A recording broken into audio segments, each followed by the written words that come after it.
안녕하세요. 오타임의 미국 소식입니다. 11월 6일 헤드라인 뉴스를 전해드리겠습니다. 오타임에 조 바이든 행정부가 아주 웃기고 있습니다. 오늘 블룸버그 기자가 조 바이든 행정부의 에너지 장관인 제니퍼 그랜홈에게 휘발유 가격 인상이 지금 심각한 문제로 대두가 되고 있는데 앞으로 정부에서 어떻게 휘발유 가격을 인하할 계획이 있습니까? 하고 이야기를 하니까 그 대답은 딱 이렇게 돌아옵니다. 하하 재밌습니다. 그리고 끝입니다. 이에 대하여 블룸버그 기자도 지금 어이가 없어서 멍한 얼굴로 있습니다. 조 바이든이 취임하자마자 엑셀 파이프라인을 중단을 시켜서 수많은 미국의 실업자가 발생을 하였고 또한 최근에는 오펙으로 가서 중동 석유를 증산해달라고 애걸 하고 온 것으로 밝혀지고 있습니다. 미국이 석유 수출국에서 졸지에 석유 구걸국으로 전락한 순간이기도 합니다. 이들은 정치를 본인들이 재미삼아 하는 것 같습니다. 다음 소식입니다. 지금 하원에서 인프라 법안에 대한 투표가 연장이 되었습니다. 연장이 되자마자 지금 펠로시가 급히 공항으로 달려가고 있습니다. 바로 유럽에서 열리는 기후변화에 대한 컨퍼런스에 참석하기 위해서입니다.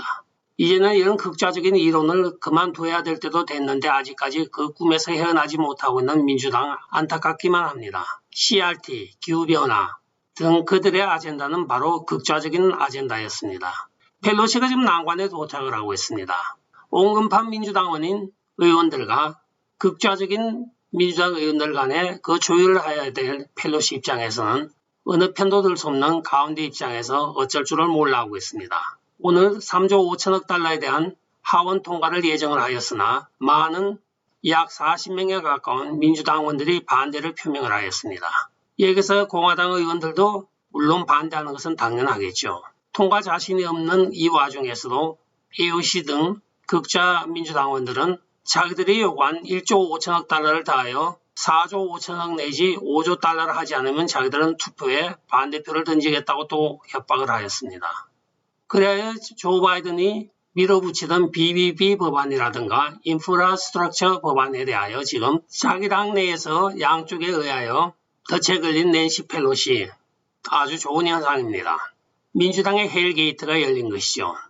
다음 소식입니다. 백악관 출입 기자들 상당히 머리 아프겠습니다. 젠 사키가 9월 9일 발표를 할 때는 아프간에 남은 미국인이 100명 미만이라고 발표를 하였습니다. 그러나 며칠 후에 국방부에서는 그것을 정정 발표를 하였고 게이웨이 펀딧이라고 하는 우파 채널에 따르면 약 14,000명의 미국인이 아프간에 응료가 되어 있는 것으로 발표가 되고 있습니다. 조 바이든 행정부의 발표령이 왔다 갔다 하는 것은 이것뿐만이 아닙니다. 일전에 저희가 보도해드렸던 불법 입국자 가족당 45만 불씩 지금 지급할 것이라는 보도가 있었는데 여기에 대하여 조 바이든은 기자들에게 다음과 같이 이야기를 하였습니다. 그런 일은 일어나지 않을 것입니다 하고 조 바이든은 기자들에게 답변을 하였습니다. 그러나 오늘 부대변인인 카린 장 피에르의 발표에 따르면 45만 불씩 합의금을 지급하기로 결정을 하였다고 발표를 하고 있습니다. 이 행정부에 누가 실제적으로 통치라고 행정명령을 내리는지 모르겠지만 대통령이 지급 안 한다고 했는데 불과 이틀 만에 부대변인은 지급을 한다고 하니 기자들 참 기사 쓰기 힘들겠습니다. 다음은 브라이트바트 소식입니다. 브라이트바트 보도에 의하면 미국의 10월달 취업이 53만 1000개의 일자리가 늘어났다고 발표를 하고 있습니다. 그러나 미국에는 여전히 1억 개가 넘는 실직자가 존재하는 것도 사실입니다. 취업자 수는 늘었는데 실직자 수는 거꾸로 더 늘어나고 있습니다. 이상한 계산 방식이 나온 모양입니다.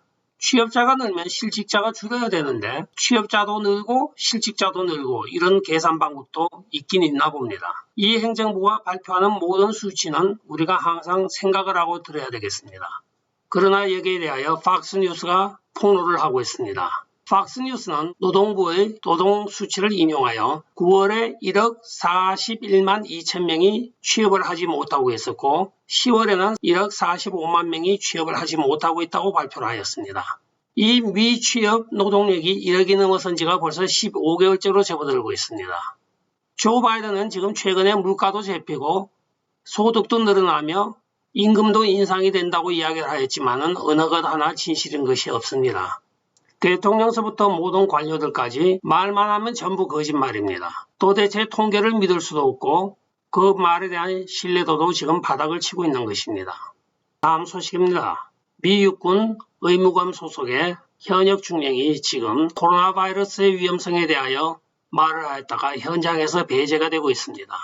그 군의관이 최근에 2명의 파일로트를 검사한 결과 심장 부근이 부어오르면서 혈액 응고 현상을 발견하여 치료를 하고 그것을 국방부에 보고를 하였습니다. 또한 의무관 회의에서도 그 사실을 지적하고 특히 파일로트들에 대하여서는 백신을 강제해서는 안 된다고 이야기를 하였으나 그 모든 보고서를 국방부가 가지고 가고 그 파일로트들에 대한 모든 자료가 지금 없어졌다고 합니다. 한편 그녀는 일선 진료에서 배제가 되어 지금 행정적으로 배치가 되어서 아무 진료도 하지 않고 있다고 합니다. 국방부조차도 지금 백신을 가지고 현역 군인들에게 접종을 시행하고 있습니다. 이 모든 상황이 정상으로 돌아왔을 때 그 후 폭풍은 누구 몫이 될지 궁금합니다. 다음 소식입니다. 최근엔 뉴저지와 버지니아주 선거를 두고 사람들이 블루스테이트 블루스라고 이야기를 하고 있습니다. 블루스테이트라고 하는 것은 바로 민주당 성향의 주들을 말하고 블루스는 우라라는 뜻이기도 하지만 블루스 춤을 춘다는 뜻도 있습니다. 바로 버지니아 주지사 후보로 나섰던 맥클리프가 춤을 자주 추었죠. 카말라 해리스와도 추고 조 바이든 앞에서도 추고 그랬습니다. 따라서 댄스 3인방이 생겼습니다. 블루스를 추는 3인, 즉 조 바이든, 카말라 해리스, 브라크 오바마 3명이 블루스 댄스 멤버이기도 하였습니다. 그러나 오늘 뉴저지에서 유권자를 상대로 설문조사를 하고 있습니다. 이 스페니쉬에게 기자가 다가가서 묻습니다. 왜 민주당 편말 앞에 서서 공화당으로 표를 찍었습니까? 하니까 조 바이든이 나를 공화당원으로 만들었습니다. 조 바이든이 대통령이 된 이후로 물가는 천정부지로 치솟고 있고 또한 우리 국가와 경제를 파괴하고 있으므로 나라를 지키기 위하여 공화당을 지지하는 것은 당연한 것 아닙니까? 하고 아주 합리적인 말을 하고 있습니다. 이 일반 시민도 알고 있는 합리적인 이유를 조 바이든 행정부는 모르고 있는 것일까요? 다음 소식입니다. 콜로라도주 하원 의원인 보발트 의원이 렛츠고 브랜든이라고 하는 원피스를 입고 오늘 도널드 트럼프 대통령과 같이 서 있는 사진을 게재하였습니다. 도널드 트럼프 대통령과 11월 3일 2020년 선거 1주년을 맞이하여 이렇게 패러디를 한 것입니다. 이것은 일전에 저희도 보도하여 드렸던 AOC의 텍스 리치를 패러디한 것입니다. 최근에 미국에서는 이렇게 패러디 선풍이 불고 있습니다. 한편 할로윈 때에는 텍스 리치라는 개옷도 나왔습니다. 많은 개들이 텍스 리치라는 이 개옷을 입고 길거리를 돌아다니기도 하였는데 뉴욕 타임즈에서는 여기에 대하여 한마디로 딱 잘라서 이야기를 하고 있습니다. 부자들이 말하길 우리는 충분한 세금을 내고 있다고 항변을 하고 있다고 합니다. 입장이 다르니까 서민 코스프레이를 하려고 하면 부자들을 타겟으로 하고 부자들 경우에는 서민들에게 우리는 충분히 베풀었다고 하는 부의 불균형으로 인한 갈등은 아마 인류의 역사가 시작이 되고 지금까지 이어져 오는 것 같습니다. 다음 소식입니다.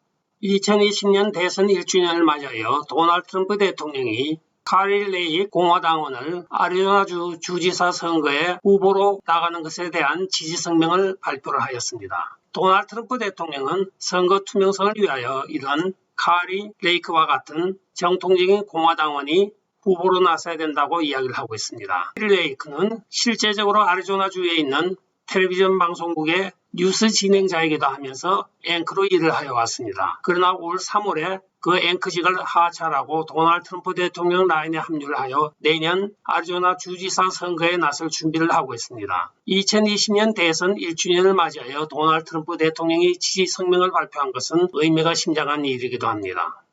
한편 현직 주지사인 듀 씨는 지금 2주 동안의 결혼기념일 휴가를 받아 멕시코를 격려하는 여행을 떠났습니다. 끝까지 시청해 주셔서 감사합니다. 좋아요, 구독, 알림 그리고 공유 부탁드리고 댓글 많이 부탁드리겠습니다. 안녕히 계십시오. 바이.